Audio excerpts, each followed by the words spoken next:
Olá, tudo bem? Eu sou o Léo, plantonista e professor do Poliedro. Bom, vamos dar uma olhada numa questão aqui do livro 1. Estamos na frente 1, capítulo número 2, página 76, a questão da UFRGS, a questão 21 do livro de vocês.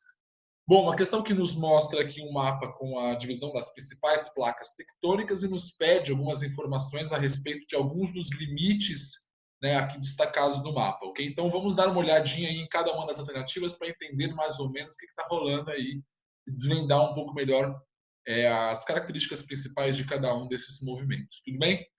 Bom, a letra A nos diz o seguinte: o ponto 1 situa-se entre as placas tectônicas sul-americana e de Nazca. Bom, na verdade, a placa de Nazca, a questão não nos ajuda muito, porque ela não nos dá nem o nome das placas e nem o movimento que elas realizam. Pressupõe que a gente saiba isso, está aí a principal dificuldade da questão, ok? Eu vou mostrar para vocês aqui um outro mapa em que nós temos alguns dos principais movimentos e nomes das placas tectônicas de maior destaque no nosso planeta. Como a gente pode observar neste mapa, a placa de Nazca, na verdade, é justamente a placa que se encontra a oeste da placa sul-americana. Ela faz também limite com a placa sul-americana, ela também se encontra ali no contato com a placa sul-americana, mas no limite a oeste, tudo bem?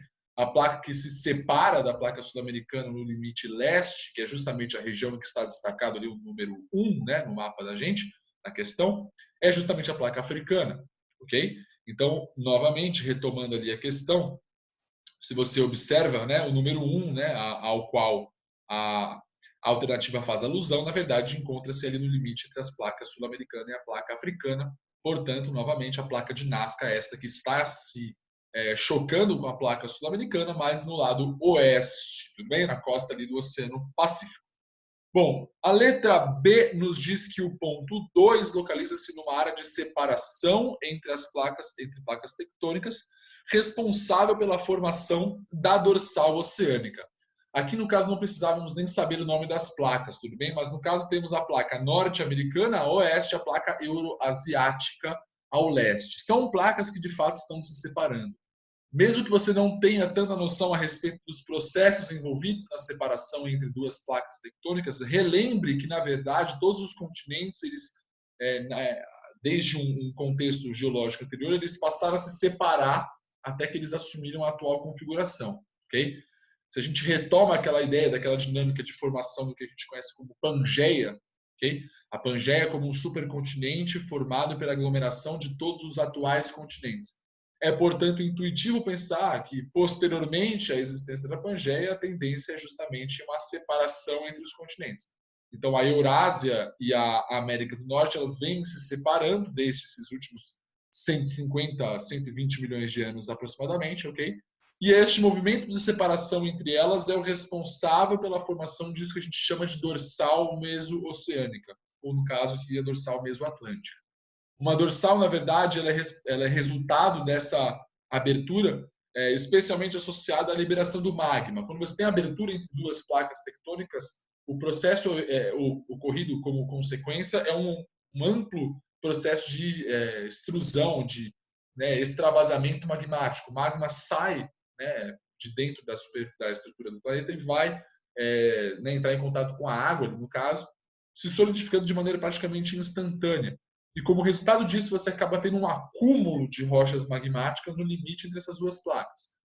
Por essa razão, geralmente, as dorsais elas apresentam uma altitude um pouquinho maior quando comparadas ao fundo oceânico, né? Ou uma profundidade um pouco menor quando comparadas ao fundo oceânico, o que, portanto, geralmente é utilizado como referência para também denominar uma dorsal oceânica como uma cordilheira.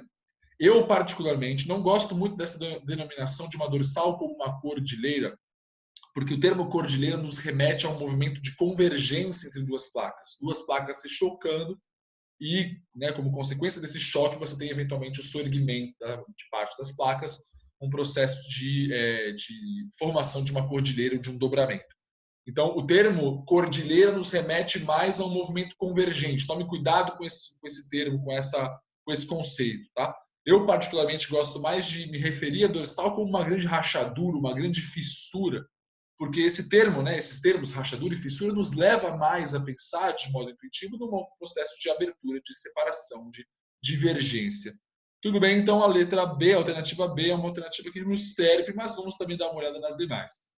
Bom, no caso, a alternativa C vai falar para a gente que o ponto 3 localiza-se numa área de colisão entre as placas africana e indo-australiana. O ponto 3, na verdade, aqui também vou representar isso aqui naquela outra imagem. A placa africana e a placa indo-australiana, na verdade, né, elas estão também se separando. Inclusive, como resultado dessa separação, nós também temos aqui uma dorsal, semelhante ao que nós encontramos no Oceano Atlântico. Aqui no Oceano Índico você encontra uma dorsal que ela é, inclusive, uma dorsal tripla. Se você reparar aqui na imagem, a placa africana ela se separa da placa antártica, que também se separa da placa indo-australiana.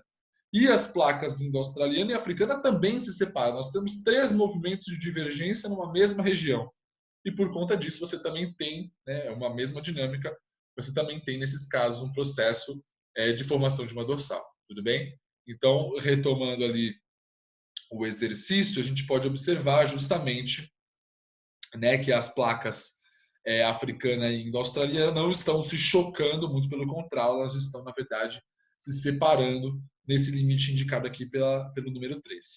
O número, aliás, a letra D nos diz que o ponto 4 situa-se numa área de expansão do assoalho oceânico, responsável pela formação da Cordilheira dos Andes. A Cordilheira dos Andes, de fato, se forma como consequência do movimento que a gente tem ali, né? Um movimento de convergência entre a placa de Nazca e a placa sul-americana. Mas como é um movimento de convergência envolvendo uma placa oceânica, a placa de Nazca, e uma placa continental, a placa sul-americana, como há uma diferença de densidade entre essas duas placas, você acaba observando, por conta disso, um movimento que a gente denomina como um movimento de subducção. O que caracteriza um movimento de subducção?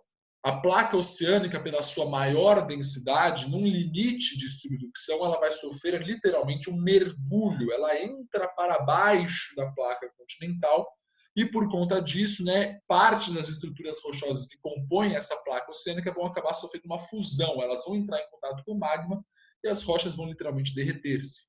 Tudo bem? Então, por conta dessa condição, a gente não pode falar que aqui há um processo de expansão do assoalho oceânico. Na verdade, ocorre justamente o contrário.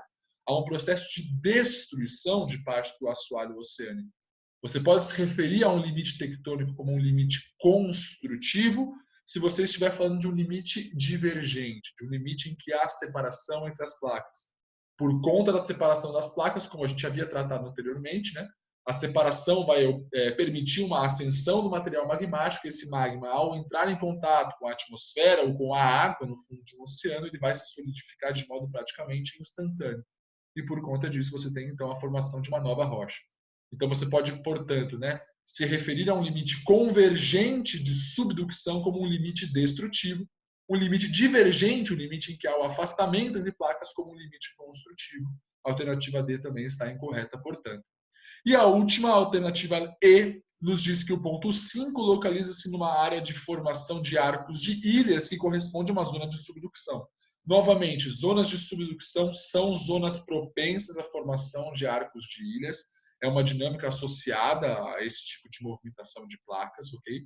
Mas isso particularmente não ocorre no número 5. O número 5 é um local em que nós temos o encontro de duas partes continentais de placas, né?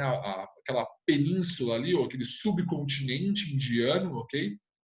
Encontrando-se ali com a parte centro-sul da placa euroasiática. Este contato, inclusive, entre a placa indo-australiana e a placa euroasiática, nessa região em que está destacada pelo número 5, nós temos, inclusive, a formação da Cordilheira do Himalaia, local este em que se encontra o ponto mais elevado da superfície do nosso planeta, o Pico Everest, com quase 9.000 metros de altitude. Então, como se trata de um ambiente continental, não haveria possibilidade de a gente observar ali a formação de um arco de ilhas, né, que é um processo muito mais frequente e recorrente no ambiente também oceânico. Tudo bem? Então, a alternativa E também estaria incorreta. Retomando, portanto, a correta seria justamente a alternativa B, que vai destacar um pouco, né, vai comentar um pouco a respeito desse processo de formação da dorsal oceânica pela separação entre duas placas, no caso, a placa norte-americana, a placa euroasiática.